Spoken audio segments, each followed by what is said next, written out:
Fellow Kenyans,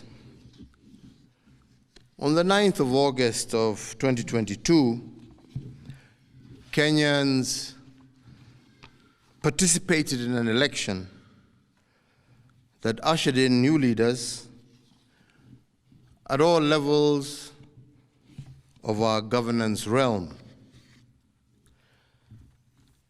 Following a dispute in the presidential election,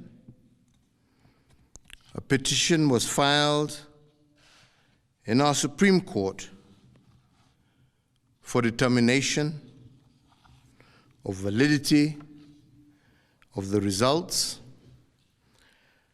and the Supreme Court has today pronounced itself on this matter. When I was sworn in as your president, I made a pledge to the country,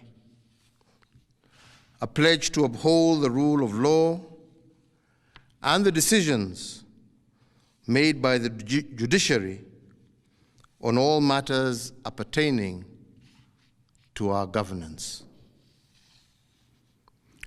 Today, the Supreme Court made a ruling on the presidential dispute, upholding the results announced by the Independent Electoral and Boundaries Commission on the 15th of August, 2022.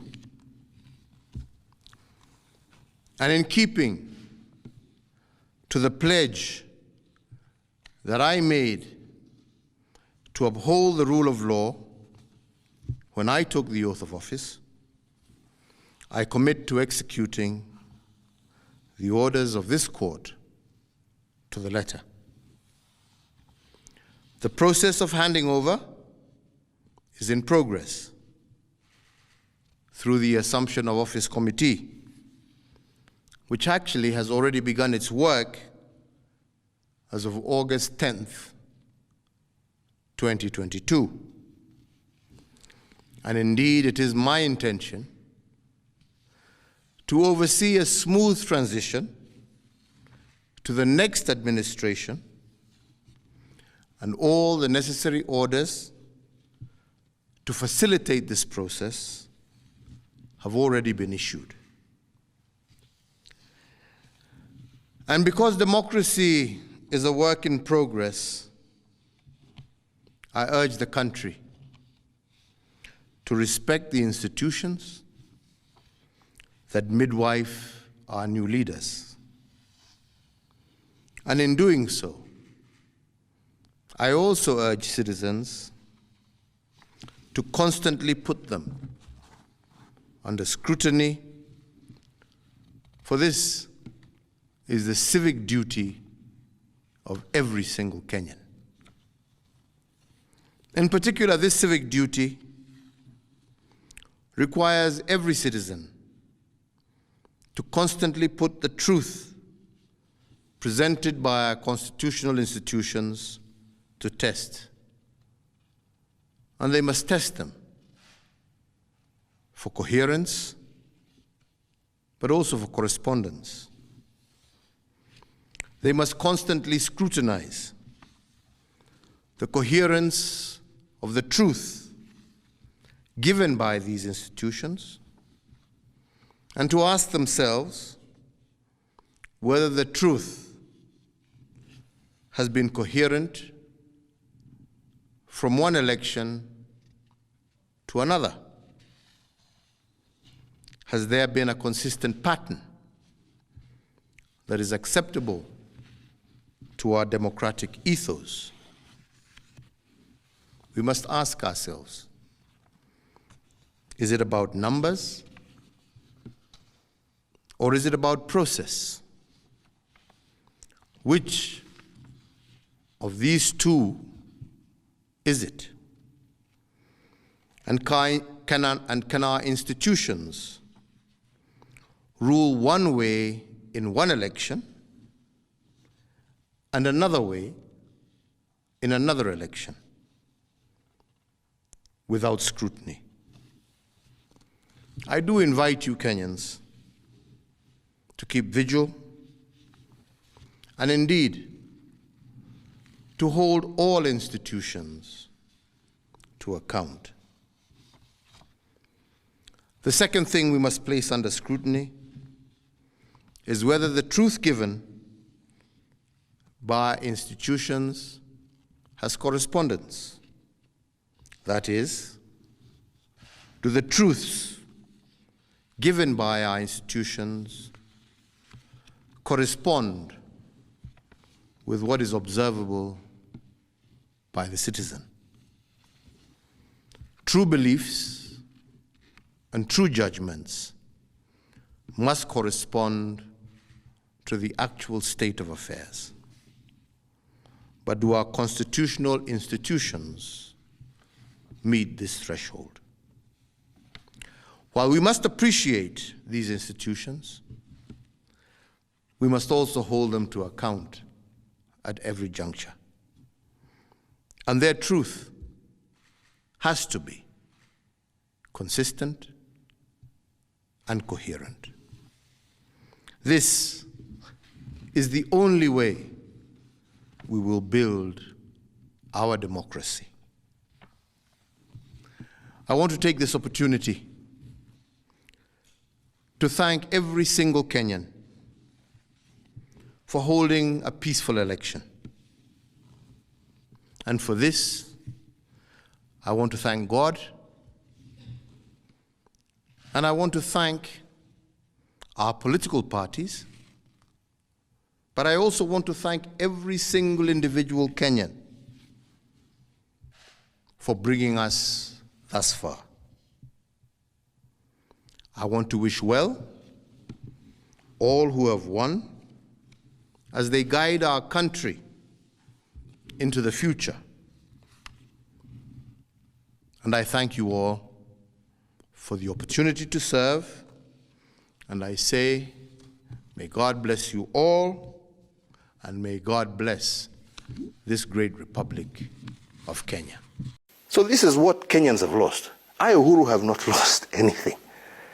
Just the feeling of sadness that we could actually, for political reasons, deny our own people something that would have not only improved their lives and livelihoods, but made Kenya that much more a cohesive society. So what the CS of Interior says, because he says he's police force. Remember, now we've now found a face. Even the police force was faceless at the time. Nobody wanted to take accountability for the police force. The president was calling it an independent institution. When Kindiki was being interviewed, he was saying, oh, you know, these people are acting on their own behest. We have footage of people shooting Kenyans. It means we have an inept police force, because now that's a question we need to ask ourselves. If you're a police person, you're a policeman and you're watching, the CS Interior is saying that you people are so inept that you cannot differentiate a peaceful person from a criminal. Ask yourself what that means. Remember, that is a person who's supposed to defend you. If I come here to represent the Gen Zs in the movement, who are frontliners, I cannot say things that bring them to shame. I am willing to have my lifestyle audited to find if we were funded. Your CS is saying that you do not have the mental capability. This is an insult from your government that is saying, as a police person, if you're watching and you brutalize us every single day, your government is in turn saying that you are mentally incapable of differentiating between a peaceful person and an armed person. You are an organization that is so bad that it can be infiltrated just by anyone. That's my only qualification now for me to even be a high-ranking police officer. I just need to show up in denims, carry an illegal firearm, and wear a mask, and now I am a senior policeman. So if there is funding anywhere for any frontliners, I invite the government to stop playing, because if the state has monopoly over violence, they have monopoly of money. I'm inviting the state. They know us. We people who are on the front line. Our lives are in public. We invite the state to audit us right now. Then now we can advance this conversation, because now what is happening is they're playing into the propaganda wars where they want to say that this person was funded, this other person was funded. I invite an audit on my personal life and the lives of the frontliners I was with. If there was any funding, we find out who and where did that money go to. Okay. Well, as I've said before, President William Ruto does not believe in any democratic institution or instruments of that. is not a Democrat of any shade. And therefore, he would love to realize that his voice is the only voice in town. That's why when he goes even to cabinet meetings, he's the first one to pray, and he's the last one to make remarks and pray for the cabinet. When he went to Haiti, the same thing. He was the choir master, he was the prayer master, and the keynote address speaker. He was just playing the father figure role there. Father figure, at times even at home, you allow our children to pray for us, because possibly they have more honest prayers than ours. But didn't you see his powerful remark and speech at United Nations General Assembly, the 79th edition? Does he believe in that speech himself? When he talks about democracy, which he does not practice at all. These are some of the things that we must really tell this country. We must rise to the occasion. We must tell this regime, we've seen many regimes come and go. And therefore even this one will disappear. And it will be forgotten sooner than later. Kuna mtu hana kwao. Iko mtu hana kwao. Iko mtu hana kwao. Nilisikia kijana Juneta akisema ya kwamba yeye anaomba msamaha. Mimi kama kiongozi wa wafanyikazi nilijua ya kwamba huwezi kuwawakilisha wafanyikazi vilivyo usipokuwa na serikali. Tulikutana na wewe tarehe 1 Disemba. Tarehe 8 ukakuja Kakamega. Tukasameana na watu wa Kakamega wakakuambia tumewacha mzee wetu eneo hili, kiongozi wa wafanyikazi wa kimataifa, afanye kazi na wewe. Mimi nilisema na ajabu. Juneti yuko hapa, James Orengo yuko hapa, na mimi, sisi ndio tulikuwa critics wako hatari. Na sasa hivi nikiwaona hapa wote, na wiki ijayo huko Nyanza, shikilia pale pale. Na ndugu zangu, nataka kuambia nchi zote ambazo zimeendelea kimataifa na zimepiga hatua kubwa sana kwa infrastructure, mambo ya kutengeneza ajira, kuleta watu wa kufanya kazi katika hapa na kufanya biashara, ni zile nchi ambazo hazina ugomvi.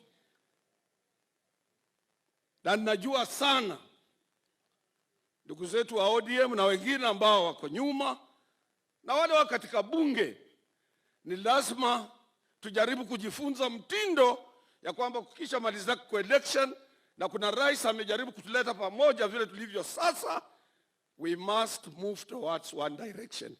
Hiyo ndio Kenya tunataka.